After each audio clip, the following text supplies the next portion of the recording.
Hi friends, welcome to அன்டாஃப் kitchen. Lunch video தான். பன்னீர் pulao, empty சால்னா, onion raita, soybean chilli. நல்ல டேஸ்டியான ஹெவியான ஒரு லன்ச்சு தான். அதை எப்படி பண்ணேன்னு பார்க்கலாமா? அதுக்கு ஃபஸ்ட்டு 2 கிளாஸ் பாஸ்மதி ரைஸ் எடுத்திருக்கேன்.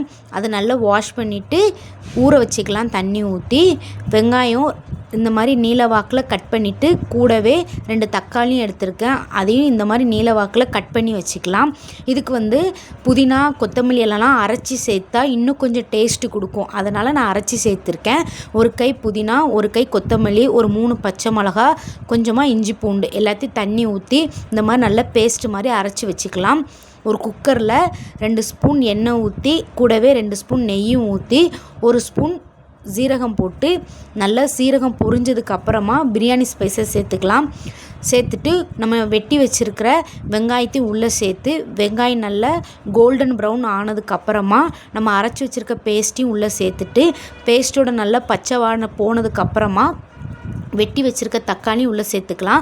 சேர்த்துட்டு தக்காளி நல்லா சாஃப்டானதுக்கப்புறமா 1 ஸ்பூன் மஞ்சப்பொடி, 1 ஸ்பூன் மிளகாத்தூள், அதுக்கப்புறமா கொஞ்சமாக பிரியாணி தூள் சேர்த்துருக்கேன். பிரியாணி மசாலா சேர்த்துட்டு இந்த புலாவுக்கு தேவையான உப்பும் சேர்த்து நல்லா எல்லாத்தையும் எண்ணெயிலே வதக்க விடுங்க. வதங்கினதுக்கப்புறமா எண்ணெய் பிரிஞ்சு வந்ததுக்கப்புறம் ஒரு 2 ஸ்பூன் தயிர் சேர்த்துருக்கேன்.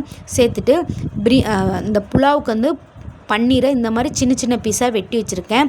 பெரிய பீஸாக போட்டால் சாப்பிட்றதுக்கு ஒரு மாதிரி இருக்கனால இந்த மாதிரி சின்ன பீஸாக வெட்டி வச்சுருக்கேன். இதை உள்ளே சேர்த்துட்டு மசாலாவோடு நல்லா கிளறி விடுங்க.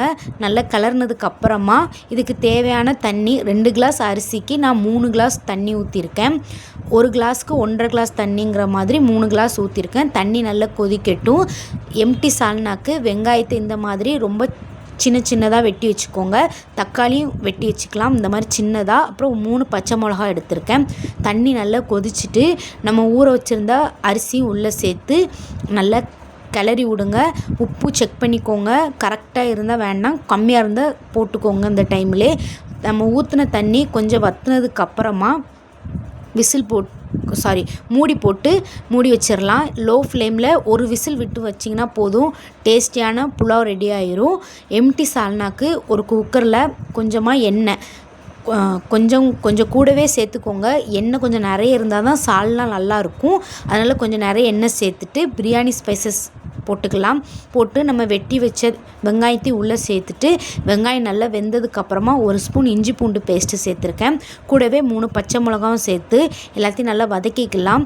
இஞ்சி பூண்டு வாடை போனதுக்கப்புறமா வெட்டி வச்சிருந்த தக்காளி உள்ளே சேர்த்துட்டு தக்காளி நல்லா சாஃப்டாக வெந்ததுக்கப்புறமா 1 ஸ்பூன் மஞ்சப்பொடி, 1 ஸ்பூன் மிளகாத்தூள், அதுக்கப்புறமா கொத்தமல்லி தூள், கொஞ்சமாக கரம் மசாலாவும் சேர்த்துருக்கேன். எல்லாம் நல்லா எண்ணெயிலே வதங்கட்டும். இதுக்கு தேங்காய் அரைச்சி ஊற்றணும். அதுக்கு கொஞ்சமாக தேங்காய், 1 ஸ்பூன் சீரகம், 1 ஸ்பூன் சோம்பு, ஒரு 1/4 மணி நேரம் கேஷ்யூ நட்டும் கசகசாவும் ஊற வச்சுருந்தேன். அதையும் உள்ளே சேர்த்துக்கலாம். இது ஆப்ஷன் தான். இது சேர்த்தா கூட கொஞ்சம் இந்த சால்னா டேஸ்ட்டு கொடுக்குறனால நான் சேர்த்துருக்கேன். எல்லாம் சேர்த்து நல்லா தண்ணி ஊற்றி அரைச்சி அந்த பேஸ்ட்டையும் உள்ளே சேர்த்துட்டு சால்னாக்கு நிறைய தண்ணி ஊற்றிடாதீங்க. கொஞ்சமாக ஊற்றினா தான் அது சால்னா கட்டியாக இருந்தால் தான் நல்லாயிருக்கும். அதனால் கொஞ்சமாக தண்ணி ஊற்றிட்டு இதுக்கு புதினாவும் கொத்தமல்லி இலையும் சேர்த்துட்டு எல்லாம் நல்லா கிளறி விட்டதுக்கப்புறமா ஒரு 3 விசில் விட்டு வச்சுக்கலாம். அதுக்கப்புறமா சோயாபீன் சில்லிக்கு ஒரு 5 நிமிஷம் வெந்நீரில் சோயாபீனை போட்டு ஊற வச்சுருந்தேன். இந்த சோயாபீனோட தண்ணியை நல்லா பிழிஞ்சிட்டு அது கூடவே கொஞ்சமாக மஞ்சத்தூள், கொஞ்சமாக மிளகாத்தூள், சிக்கன் 65 மசாலா, அப்புறம் இஞ்சி பூண்டு பேஸ்ட்டு, கார்ன்ஃப்ளவர் மாவு, தேவையான அளவு உப்பு போட்டு எல்லாத்தையும் நல்லா கிளறி விடுங்க. சோயாபீனுக்குள்ளே இந்த மசாலா இறங்குற அளவுக்கு நல்லா எல்லாத்தையும் நல்லா மிக்ஸ் பண்ணி வச்சுக்கோங்க. ஒரு 10 நிமிஷம் இது நல்லா ஊறட்டும். அதுக்கப்புறமா ஆனியன் ரைத்தாக்கு ஆஸ் யூஷுவல் எப்போது மாதிரி தான் வெங்காயம் வெட்டி உள்ள பச்சை மிளகா, வெள்ளரிக்காய், அப்புறம் தேவையான அளவு உப்பு போட்டு தயிர் சேர்த்து அதையும் நல்லா கிளறி விட்டு வச்சாச்சு. அதுக்கப்புறம் நம்ம சோயா சில்லி நல்லா ஊறிட்டு அதையும் பொரித்து எடுத்துடலாம்.